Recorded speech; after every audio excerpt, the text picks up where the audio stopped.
Hello everyone, and welcome to our video on the fundamental theorem of calculus. So this is part one of two videos all about the fundamental theorem of calculus.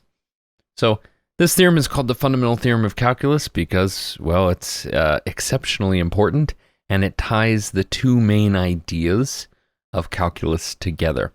So the two biggest ideas of calculus are that of rates of change, derivatives, and accumulation, which is integrals. We often think of integrals as areas under the curve, but again, it's more like an accumulating function that's adding up little bits or little rectangular amounts of something. So, what is the fundamental theorem of calculus? It's a tool that we can use to much more easily evaluate integrals. As we saw using the definition of the integral, it's actually extremely complicated to evaluate integrals rigorously with Riemann sums. So for a long time, that was the only tool we had, but the fundamental theorem of calculus came along and gave us a much more powerful tool to work with. So there are two parts to the fundamental theorem of calculus. They're sort of equivalent or strongly related statements. So suppose that f is continuous on AB. If cap a of x is equal to the integral from a to x of f of t dt, then a prime of x equals f of x. So a of x here being the integral from a to x, it's the rate at which things are accumulating under this curve. And what this says is that the rate of change of that accumulation is the interior function of the integral. So, on the other hand, that says that this integral from a to x, it's the derivative of a of x, or a of x is the antiderivative of this integral. That's another way of putting that.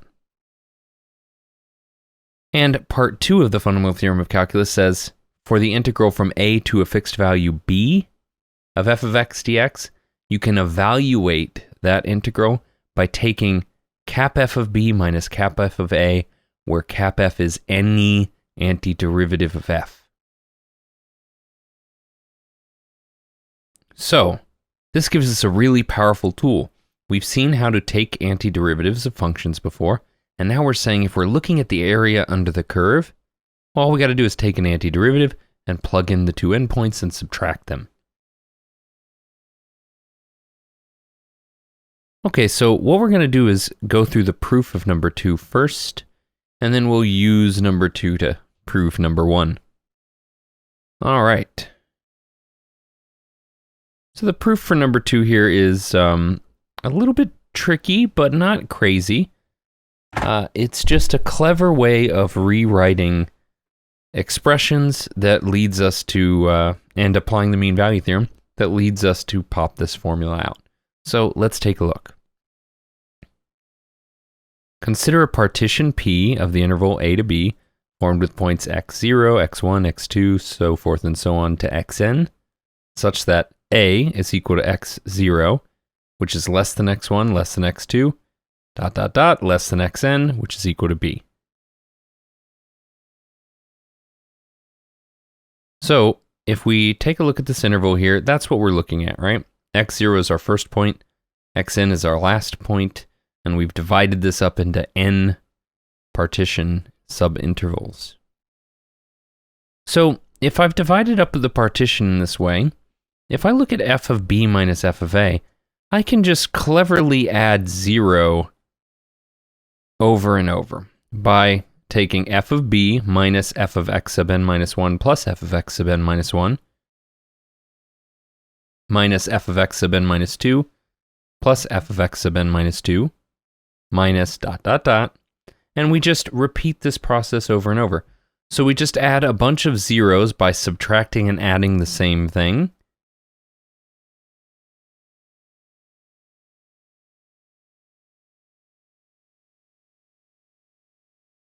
And of course, since these are all 0, this is the same as f of b minus f of a.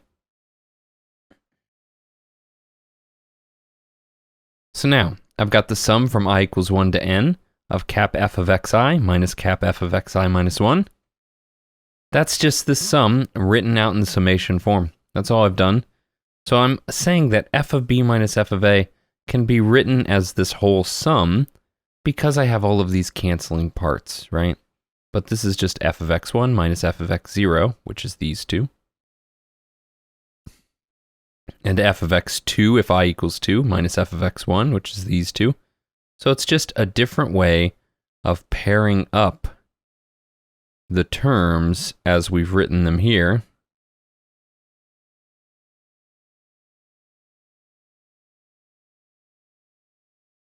So that we can put them into this sum form.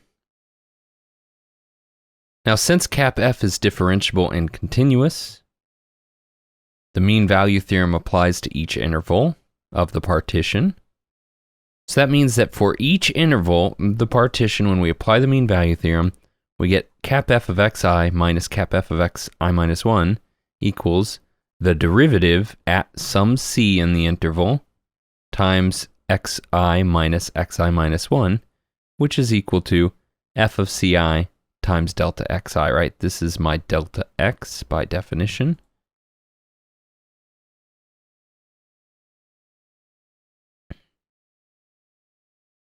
So that means that if each cap f xi minus cap f xi minus 1 is equal to this expression on the right, then in my sum back here, I can substitute that in place. And I get that this sum is equal to the sum from I equals 1 to n of f c I times delta xi. So this is a transitive property here, right? F of b minus f of a equals this, which is equal to this. So f of b minus f of a is equal to this sum from 1 to n of f of ci delta xi. So now, if I take the limit of both sides as delta xi goes to 0, so just applying really the definition of the integral here, then this right-hand side is the integral of f of x dx, and the left-hand side is just f of b minus f of a, because these things are fixed values. They're a constant, and the limit of a constant is the constant. So, there we have it. We've proven that we can skip all of the work of writing out a Riemann sum and taking these complex limits of these Riemann sums, and we can go straight to, hey, find an antiderivative and plug in the endpoints and subtract them, and then you're done. Now, the first part of this theorem, again, says that if cap a of x is the integral from a to x of f of t dt, then the derivative of a is f of x. So let's go ahead and prove that, and we'll use part 2, or technically part 2 of the theorem to prove it. So if I take this, a integral from a to x of f of t dt, plug in a and x, I get cap f of x minus cap f of a. So if I take the derivative of both sides, what do I get? I get a prime of x equals cap f of x prime, which is, by definition, little f of x. All right, so that's it. We've proven the fundamental theorem of calculus. So now let's start using it. And for now, we're going to focus on the second part of the fundamental theorem of calculus. And then we'll come back to the first part later. But before we do that, we're just going to talk about what this means for notation. So because of this relationship, we're going to introduce a new notation for the antiderivative. So before we would just say cap f of x, but since the integral has this relationship with the antiderivative because of the fundamental theorem of calculus, we're going to call the integral of f of x dx with no bounds the indefinite integral, and it represents the antiderivative of f of x. So that is the integral of little f of x dx equals cap f of x, meaning that cap f prime is little f of x. And of course, as before, the most general form of the antiderivative, the integral of little f of x dx, is cap f of x plus c. Okay, so here's a table of antiderivatives which again is the same thing as in definite integrals, and we've seen all these antiderivatives before. The integral of x to the n dx is x to the n plus 1 over n plus 1 plus c, as long as n is not equal to 0. The integral of 1 over x dx is equal to the natural log of the absolute value of x plus c. The integral of e to the x dx equals e to the x plus c, so forth and so on. Again, we've seen these before, so this isn't really anything new. Let's go ahead and start evaluating some integrals. So here we've got 5 times cosine of x dx. I'm going to start by using my constant rule and pulling 5 in front of the integral. I get 5 times the integral of cosine of x dx, and the antiderivative of cosine is sine. So 5 times sine of x plus c. Done. All right, well, let's take this a step further. Now we're evaluating the definite integral from 0 to pi over 2 of 5 times cosine of x dx. And we're going to introduce a little new notation here as we do this. So remember, when I do the definite integral, I can use any antiderivative I want.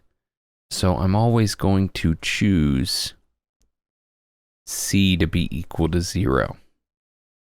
Right? And this should be kind of obvious, because if I take cap f of a plus c, let me reorder that. Sorry, cap f of b plus c minus cap f of a plus c.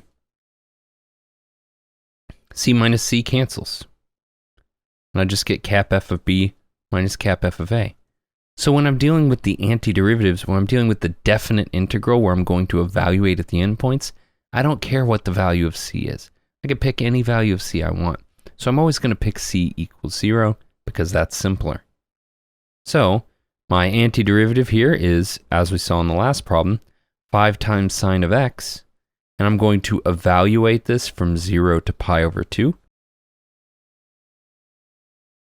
So we use this straight line at the end of the expression to indicate that you're going to evaluate the expression before it from the bound 0 to pi over 2. In other words, this is 5 times sine of pi over 2 minus 5 times sine of 0. Sine of pi over 2 is 1, so this is 5 times 1. Sine of 0 is 0, so that's minus 0. This is just 5.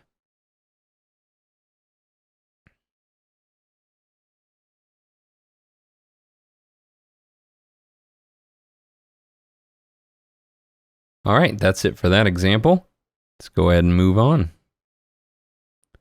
Now we're going to evaluate another antiderivative. So again, I haven't written bounds on my integral here, so this is just an antiderivative problem. But we'll start by splitting this thing up. And I'm going to apply my sum rules and my constant multiple rule at the same time. So this is 3 times the integral of x squared dx plus the integral of sine of x dx plus 4 times the integral of 1 over 1 plus x squared dx. That's 3 times x cubed over 3 plus the integral of sine of x, which is negative cosine of x, plus 4 times the integral of 1 over 1 plus x squared, or the antiderivative, that's tangent inverse of x, plus c. And now we'll just clean this up slightly. 3 over 3 cancels. It's x cubed minus cosine of x plus 4 times tangent inverse of x plus c. Done. All right, so that's another example down. Let's tackle this one. Evaluate the integral from 1 to 3 of 4x cubed plus 7x plus 7.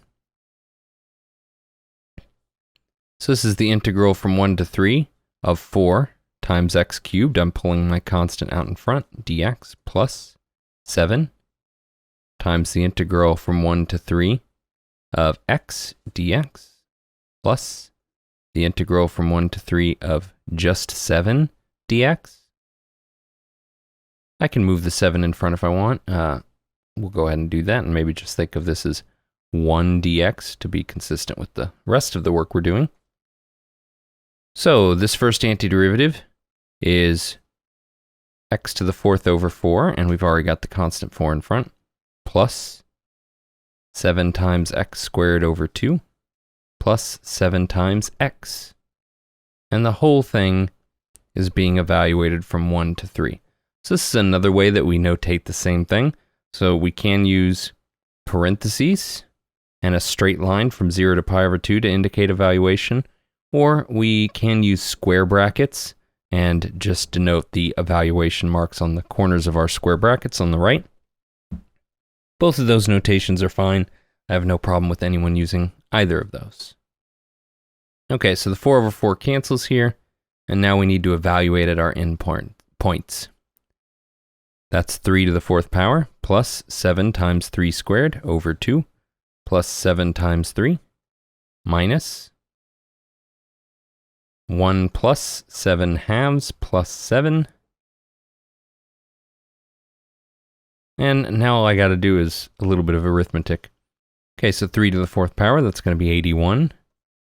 Plus, this is 9 times 7, that's 63 over 2. Plus 21. Minus, this will be 8. And when I distribute, that'll be minus 7 halves. 81 plus 21, that's 102. Minus 8, that's 94. And 63 halves minus 7 halves is going to give 56 halves.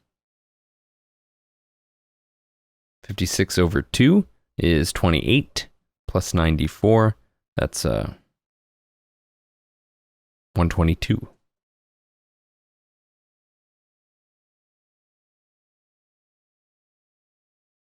All right, let's go ahead and move on. That's it. We found our antiderivative. We evaluated our endpoints. We plug in, compute the addition there, and then we're done. All right, here's another one. Evaluate the integral from 1 to 9 of 2 times the square root of z minus 3z over z squared dz.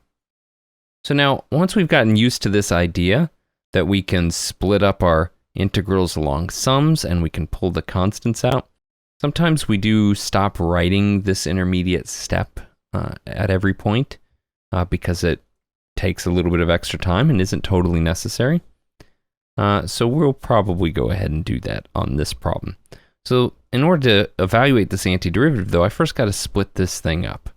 So I'm going to rewrite this as 2 times z to the 1/2 over z squared minus 3 times z over z squared dz. And that's going to be 2 times z to the negative 3/2 minus 3 over z. Now I could write this as z to the negative 1st power, but that might lead me to make a really common mistake. So remember, our power rule has a very special case. When we look back at this antiderivative here, the power rule doesn't make sense when n is equal to 1. Wait, that says n equals to 1. That should say n equals to negative 1. Oh, another typo. I just glossed over that earlier without even noticing it.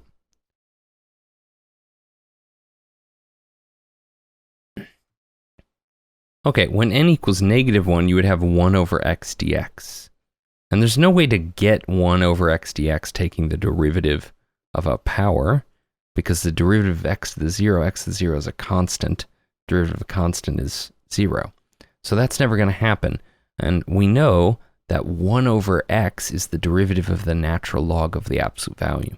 So we have to be very careful when we have 1 over z, or 1 over a variable to the 1st power. We have to be very careful that we don't try to apply the power rule there. We have to apply the natural log rule.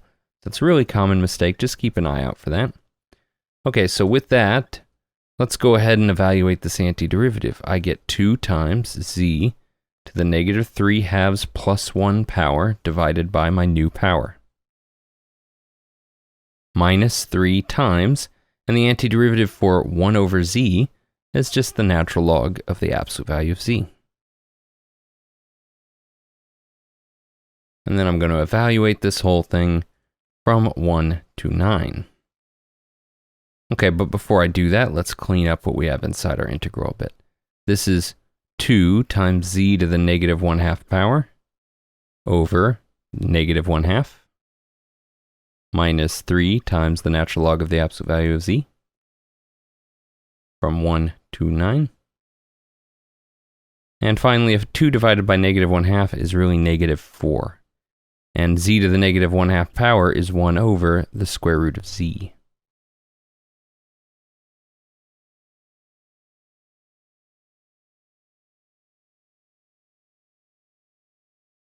Okay, now we can evaluate at our endpoints. Negative 4 over the square root of 9 minus 3 times the natural log of 9 minus negative 4 over the square root of 1 minus 3 times the natural log of 1.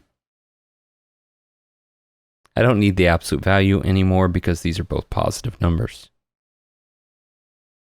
Okay, so this gives us negative 4/3 minus 3 times ln of 9 plus 4. And the natural log of 1 is 0, so that's going to disappear.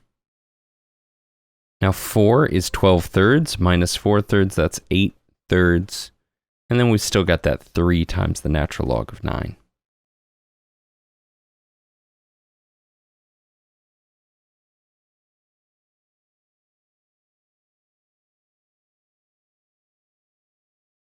Okay, so let's go ahead and move on to another example. Another thing that you need to be able to do quite often with integrating is use a lot of trig identities to manipulate how your trigonometric functions look in the integral so that we can integrate it. So, for example, here, if I first split this fraction to 1 over sine squared of x dx plus the integral of sine squared of x over sine squared of x dx. Well, then I can rewrite each of these as the integral of cosecant squared of x dx plus the integral of 1 dx.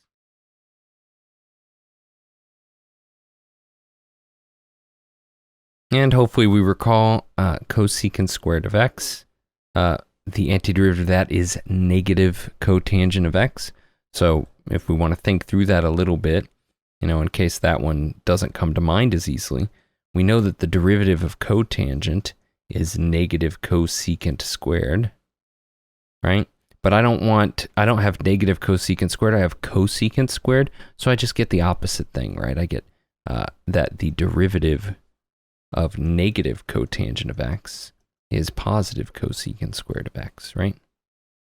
So that's all we're saying here. This is negative cotangent of x plus the integral of 1 is just x, and we're evaluating this whole thing from pi over 4 to pi over 2. So this becomes negative cotangent of pi over 2 plus pi over 2 minus negative cotangent of pi over 4 plus pi over 4. Cotangent of pi over 2, well, cosine is 0 at pi over 2, so cotangent will also be 0, plus pi over 2, minus, and cotangent of pi over 4 is 1, so this is negative 1 plus pi over 4. So when I distribute this negative, I get a positive 1, and pi over 2 minus pi over 4 is just pi over 4. So this is 1 plus pi over 4, and that's it.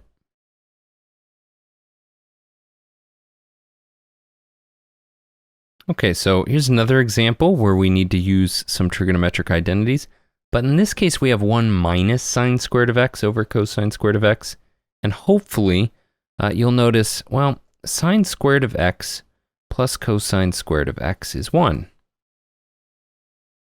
So that tells me that 1 minus sine squared of x is cosine squared of x.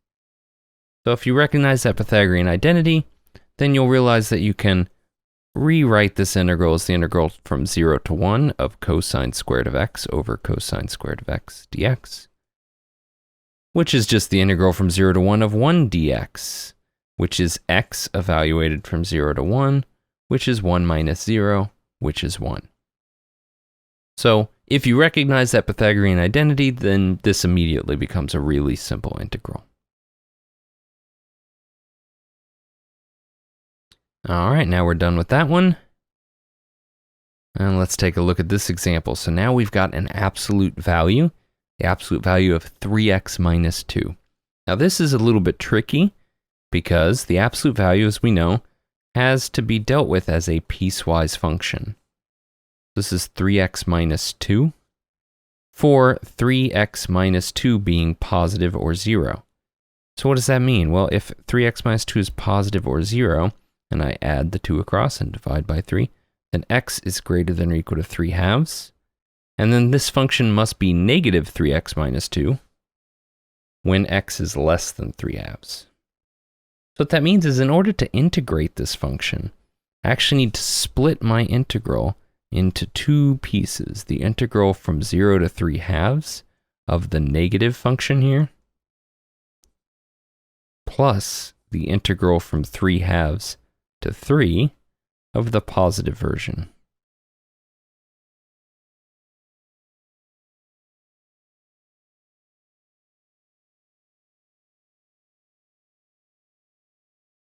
So just rewriting this a little bit, I get negative 3x plus 2 dx plus the second integral. And now we'll start evaluating here. So this first one, my antiderivative is going to be negative 3x squared over 2 plus 2x from 0 to 3 halves plus. Now my second integral here, that's going to give me 3x squared over 2 minus 2x from 3 halves to 3. So we evaluate the first one, we get negative 3 halves times x squared, which is 3 halves squared, plus 2 times 3 halves, minus, and then we evaluate this all at 0, but I just get 0 plus 0, so that's just 0, plus, and now we evaluate our second, we get 3 halves times x squared, that's 3 squared, minus 2 times 3, minus, and now we plug in the 3 halves. We get 3 halves times 3 halves squared, minus 2 times 3 halves.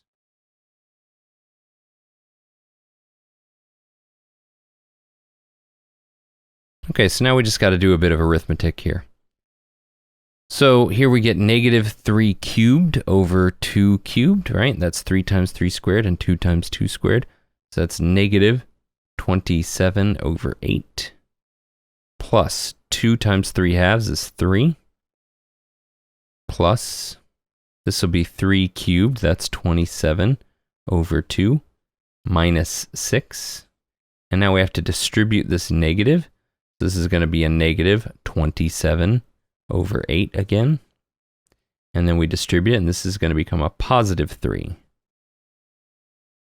All right, so let's start simplifying. First of all, positive 3, negative 6. Those cancel. Then I get 27 over 2 minus 54 over 8. So let's see if we can simplify that a little bit. 54 over 8, that's 27 over 4. This is 27 halves minus 27 over 4. And if I factor out that 27 out, I can think of this as 27 times 1/2 minus 1/4, which is a little easier. That's 27 times 1/4, or 27 fourths.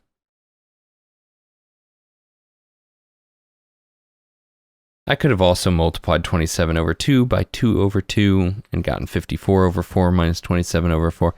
Either approach is totally fine there. All right. So now we got one more problem.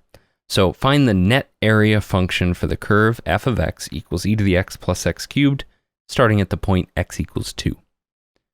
So net area is the integral. That's what the integral is. So this net area function, a net of x, is the integral from 2 to x. Start the integral at 2, end it at x. Now, inside the integral, we should never mix variables because that'll cause a lot of confusion. So we need to use a different variable here. So we're going to use e to the t plus t cubed dt. So your variable inside the integral is different than your variable here, because one of these is the variable for the function that tells you how the function behaves at a point, and the other variable is telling you when to stop integrating. So the variables aren't describing the same thing, and if you mix them, when you go to evaluate your integrals, you're very likely to make a mistake. So be careful about that. Always make sure you use different variables for what's inside your integral and what's on your bounds. So this is my net area function, but of course we want to actually integrate this and get an explicit formula for it. So the integral of e to the t is e to the t, plus the integral of t cubed, which is t to the 4th over 4. And we evaluate from 2 to x.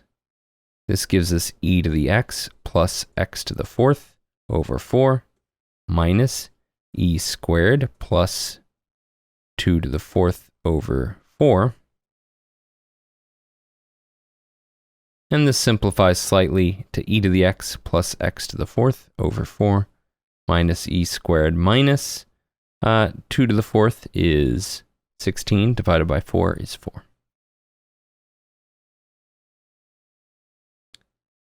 All right, well, that's it for this one. Thank you for watching.